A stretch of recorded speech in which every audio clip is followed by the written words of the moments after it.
Yeah, you laugh loudly because you don't want to hear the truth. At the end of the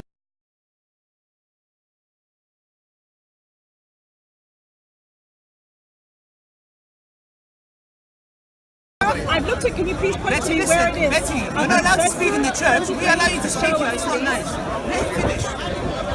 Let me hold on to it. What's this taking? Just show That's me. racist comment. Just show me. That's honestly a racist comment. She held it and she goes, Muslims keep They taking. do. Muslims keep taking. That's a racist. You're talking to me about women's rights. Hatred is in your heart. We don't blame you. That's a racist You're supposed to love your enemies. That is a racist. You're supposed to love your enemies. I'm sorry, I'm not going to continue. What kind of love is that? Because why? I've told you the verse. It's here. Okay, It's there. Where? If you let me hold it, I can hold it. I'm not going to steal it. There's so many cameras on me. I'm not going to steal it. Listen, many Come on, man. stealing it. Many Stealing it? stolen it. Betty, you've got to read the 18.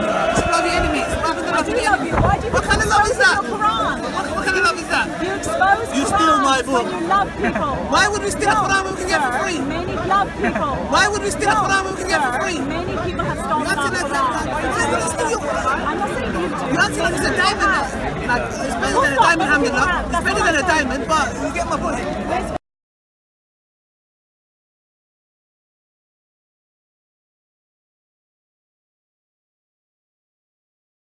Okay, let me recite the Arabic for you. I'm not interested in Arabic.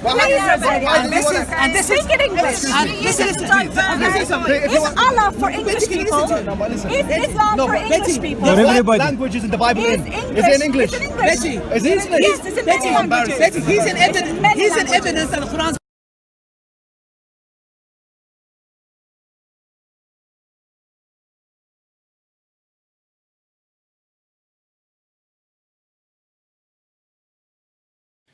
The first thing to tell you is you have to deal with the primary sources. I like to ask my students a question in their very first New Testament entry class. I show them something that looks like this. I say, "What is this?" They raise their hand very eagerly and say, "Oh, that's the Bible." I say, "Wrong. Let's try again. What is this?" Silence. Somebody tentatively raises their hand and says,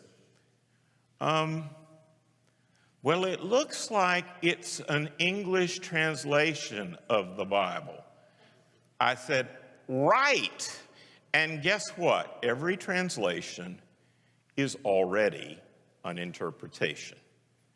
Every translation is already an interpretation. I'm sure you've all heard the phrase, something gets lost in translation, right?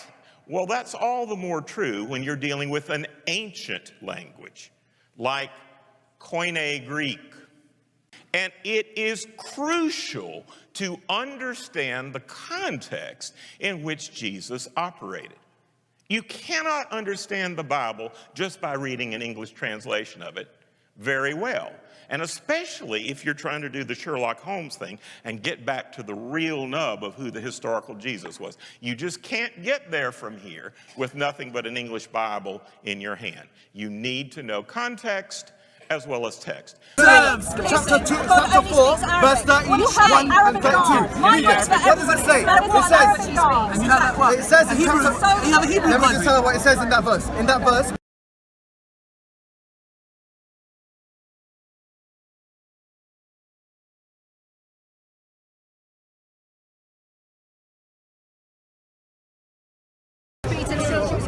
don't lie about my prophet in front of me. Do not lie about my prophet. That's not fair. No, don't lie about my prophet in front of me. No, there is no hadith that says that she went green. Yes, she did. There is no hadith that she went green.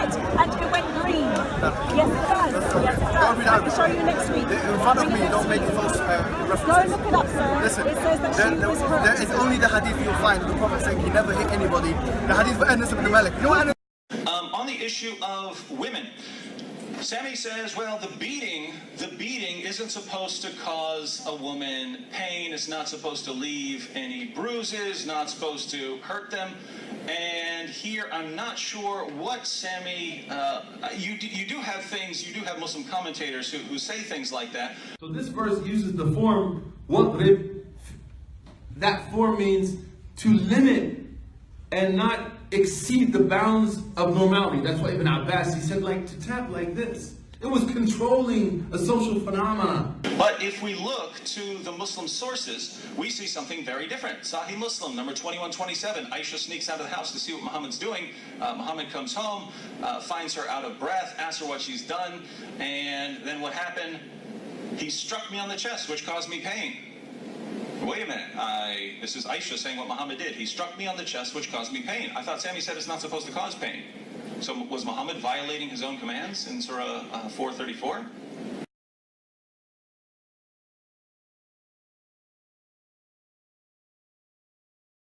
As mentioned by Sayyidah Aisha, radiyallahu anha, who said that the Prophet ﷺ, that the Prophet ﷺ never hit a woman, sallallahu alayhi wa sallam.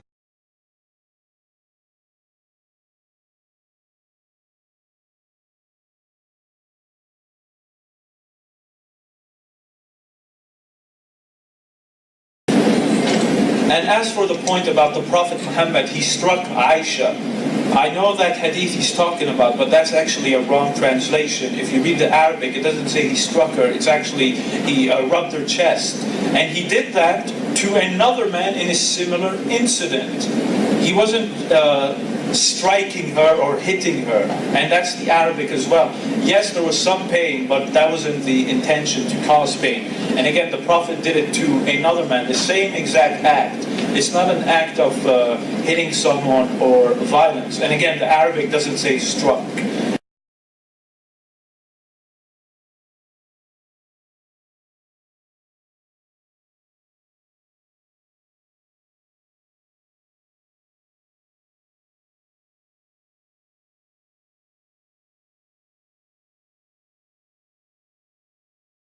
Oh, I can't wait to get to the Bible. We're going to have to wait a little bit, though. Okay?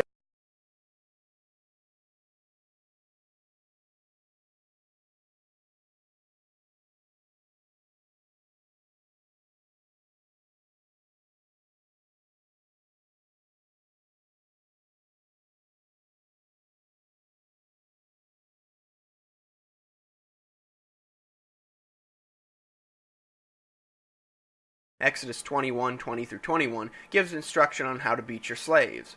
If a man beats his male or female slave with a rod and the slave dies as a direct result, he must be punished, but he is not to be punished if the slave gets up after a day or two, since the slave is his property. You can thrash them within inches of their lives, but make sure you don't directly kill them.